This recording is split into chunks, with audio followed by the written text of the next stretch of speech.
This is News Hour on Ifako Radio. Good morning, I'm Olanireti Ololade.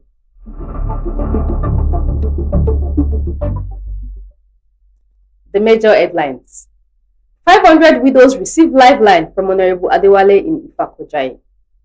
Air strikes kill terrorists in Borno, pound hideouts in Katsina, Kwara. $14.8 million probe. EFCC put silver on FBI Interpol watch list. 4 UK-based Nigerians, others jailed 55 years. Sports. World Cup 2026 playoffs. Super Eagles camp buzzing with players, officials in Rabat. Entertainment. Lateef Adedimeji, Burna Boy. Others shine at 2025 AMAA Awards. African Queen brought fame, troubles for me. To Baba.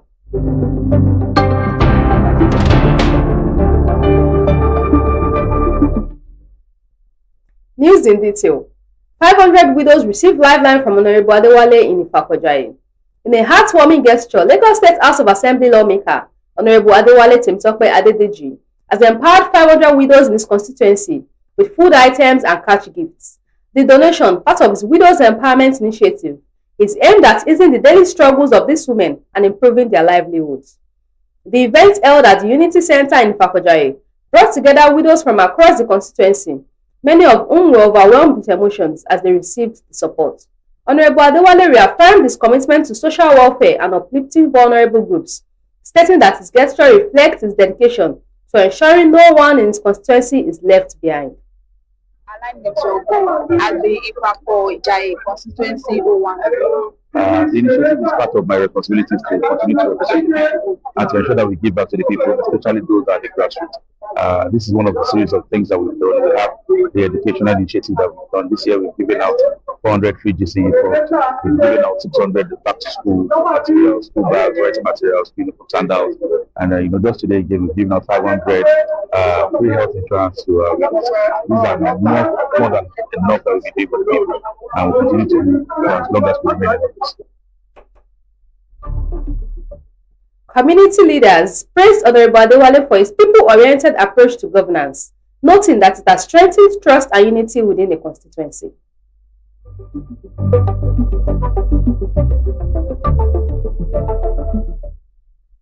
Air strikes kill terrorists in Borno, pound hideouts in Katsina, Kwara. Newly inaugurated Chief of Air Staff Air Marshal Sunday Aneke swung into action at the weekend. In a coordinated intelligence-driven action, scores of Islamic State of West African province terrorists were bombed out of existence as they gathered for another dastardly act. The strikes, which also destroyed the enemy's cache of arms, took place around the Lake Chad area of Borno State, the epicenter of the Boko Haram terrorists. In 2 other strikes by the Air Force, hideouts of terrorists gathering in Katsina and Kwara were wiped out. NAF spokesperson Air Commodore Amen Ejodame gave an account of how the Air Force took the battle to the terrorists on Sunday. According to the statement, the attacks, based on credible intelligence, left the bandits suffering heavy losses.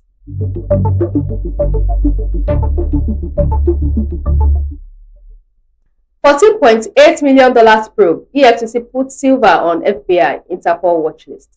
The Economic and Financial Crimes Commission on Monday declared former Minister of State for Petroleum Resources Simi Silva wanted over an alleged conspiracy and dishonest conversion of $14,859,257. In a public notice, EFCC spokesperson Dele Oyewale said the funds were provided by the Nigerian Content Development and Monitoring Board for Atlantic International Refinery and Petrochemical Limited.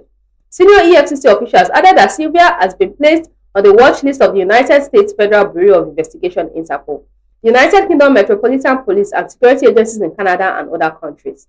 According to his Special Assistant for Media and Publicity, Julius Bukoru, Silva is currently away in the United Kingdom. A source in the EFCC familiar with the case said the case has been on for a long time.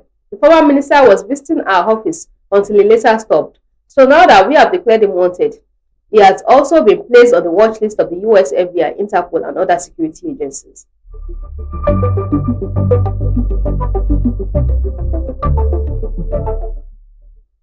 Four UK-based Nigerians, others, jailed 55 years.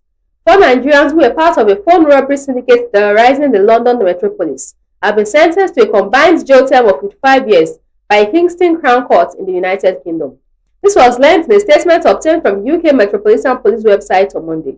According to the statement, the convicts includes David Akintola, Ayomide Olaribiru, Olabiyi Obasa, and David Okewole. Others are James Adodo, Robert Hills, Nelson Joel, Michael Babu, Mustakim Mia, and Lavio Blois. The statement noted that between September and November 2024, the syndicate carried out 13 phone robbery operations across different stores in the UK. It continued, the group targeted mostly EE stores, using threats of violence to force staff to open secure stockrooms before making off with high-value mobile phones and other devices. In total, they stole items with a total value of €240,000. Officers were able to link suspects to the scenes of the crime through DNA evidence, as well as call data and vehicle records. They observed the group as they prepared for further offences, and on November 19, 2024, officers moved in to arrest four of the men with the act at the EE shop in Kilburn. Searches at addresses linked to the suspects led to the recovery of stolen devices and further evidence connecting the group to the robberies. The statement noted that the 10 suspects arrested in the operation were charged in court and 8 pleaded guilty to conspiracy to rob on January 30th.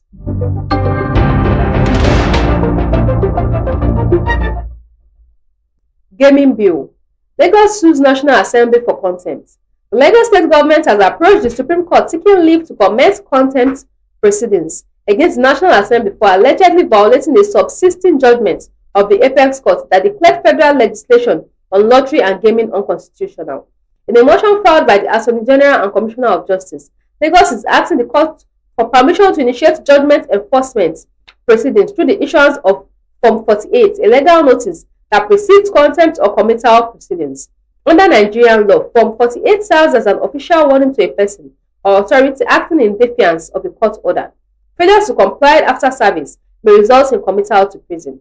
According to Lagos Council Bode Olanireti, the National Assembly's ongoing consideration of the proposed Central Gaming Bill is in direct breach of the Supreme Court's judgment in ST.1/2008. Attorney General of Lagos State are ORS v. Attorney General of the Federation and ORS delivered on November 22, 2024. The state argued in a supporting affidavit that several provisions of the bill, particularly clauses 7 and 2164, deal with lottery and gaming matters, despite the Apex Court having ruled that such matters fall outside the National Assembly's legislative competence.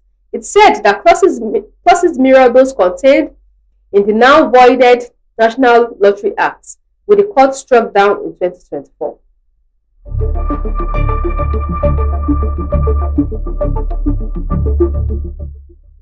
Lagos APC hails Tinubu for neutrality in Anambra election.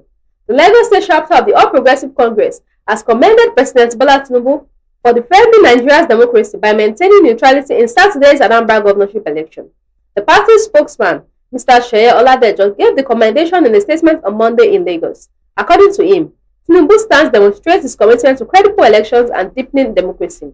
The presidency has once again shown that he remains the most credible defender of Nigeria's democracy by encouraging transparency and refusing to interfere in the electoral process, Oladejo said. Oladejo said the president's decision not to interfere in the poll reaffirmed his reputation as a true Democrat, thus strengthening public confidence in the electoral system.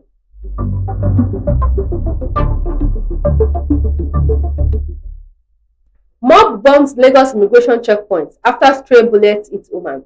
Tension erupted in the Igbogbele community, Badagry West Local Council Development Area of Lagos State, after a stray bullet allegedly fired by an officer of the Nigerian Immigration Service hit a middle-aged woman identified as Unsu Elizabeth. It was less that the incident occurred on Friday, and in anger, some youths in the area set the immigration checkpoints ablaze. According to a report by City Mood Badagry, a social media platform that highlights activities in the area, the incident sparked outrage among residents who accused the officers of recklessness. One of several videos obtained on Monday showed thick flames engulfing the immigration checkpoints as residents vented their anger. While the exact cause of the shooting remains unclear, other clips captured chaotic scenes as residents rushed to help the injured woman, said to have been hit in the arm, while others tried to prevent the officers from fleeing. In one of the videos, at least 7 armed immigration personnel were seen being confronted by angry residents. The woman's voice could be heard shouting, "You have shot the lady. Don't go. They have shot her in the arm. You are not supposed to shoot."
Sorry for the power interruption. Motorists stranded as Oyo residents protest road extension. Motorists were stranded on Monday when thousands of the affected residents of the Ibadan Circular Road Corridor project took to the streets of the state capital to stage a peaceful protest. The protesters, carrying placards, banners, and posters, arrived at the end of the Ibadan Ife Road at around 10 a.m., causing a gridlock in the area. The protesters also blocked other major roads, sending a signal to the Oyo state government to drive home their intentions. While some were gathering at the state secretariat, they later marched on through Idi-Akwe to join their counterparts at the state secretariat, Agodi, Ibadan, where the protest peaked.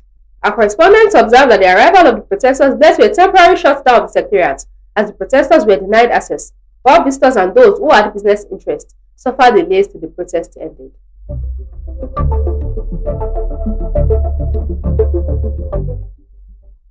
Sports. World Cup 2026 playoffs. Super Eagles camp buzzing with players, officials in Rabat. The Super Eagles are gearing up for their crucial CAF World Cup playoff match against Gabon, with their camp in Rabat buzzing with activities as players and officials begin to arrive ahead of the highly anticipated match on Thursday. Coach Eric Chell and his technical team welcomed the squad to their hotel, Rive Hotel in Rabat, where they are preparing for the Four Nations African playoff. The early arrivals yesterday included players from Fulham, Alex Iwobi, Calvin Bassey, and Samuel Chukwueze, who were soon joined by Wolf striker Tolu Arokodare, Turkey-based defender Wilfred Ndidi, and forward Olakunle Olusegun. The camp further energized with the late arrivals of Moses Simon and defensive players, including team captain William Troost Ekong, as well as Benjamin Fredericks and Chidozie Awaziem, who were the last two expected late last night.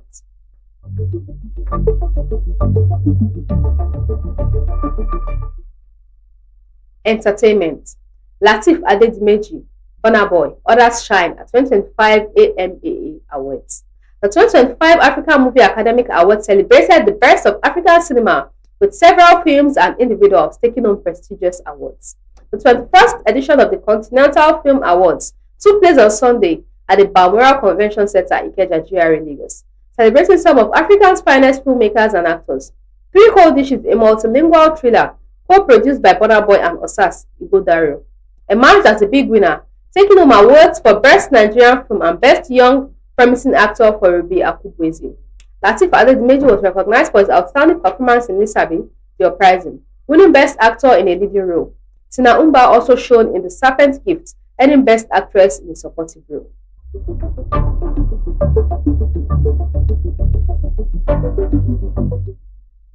African Queen brought fame, troubles for me, to Baba.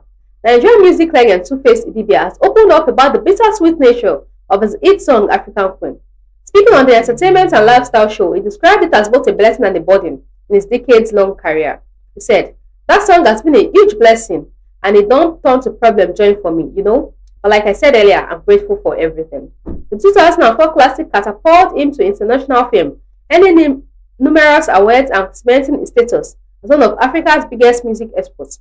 However, the song's success has been marred by controversy, with two Baba former bandmates Blackface accusing him of stealing the song.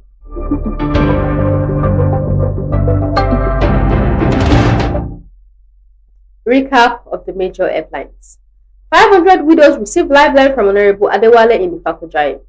Air strikes kill terrorists in Bono, pound hideouts in Katsina Kwara. $14.8 million probe. EFCC put silver on FBI Interpol watch list. 4 UK-based Nigerians, others jailed 55 years. Sports.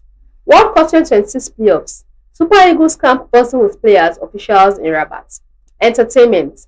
Lateef Adedimeji, Burna Boy, others shine at 2025 AMAA Awards. African Queen brought fame and troubles for me, to Baba.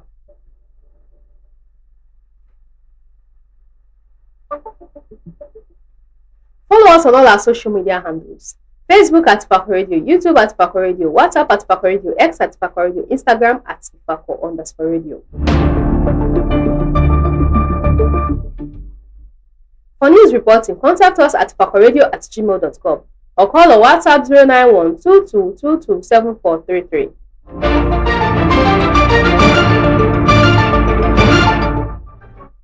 Special thanks to the news producer Olanireti Ololade. Thanks for watching. I'm Olanireti Ololade. Have a victorious Tuesday. God bless Ifako Jai.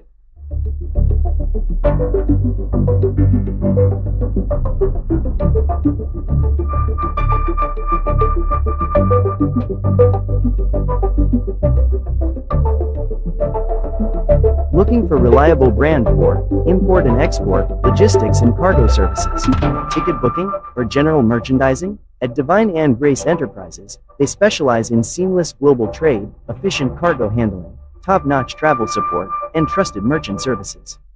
Whether it's getting your goods across borders, booking a flight, or managing cargo with precision, they deliver with speed, reliability, and care. You can visit them at Nako Export Warehouse, International Airport, Ikeja, Lagos State. You can contact them on 0803-406-1483, 0817-287-4375, or email it divineandgraceenterprises@gmail.com. Divine and Grace Enterprise, your reliable brand for logistics and merchandise.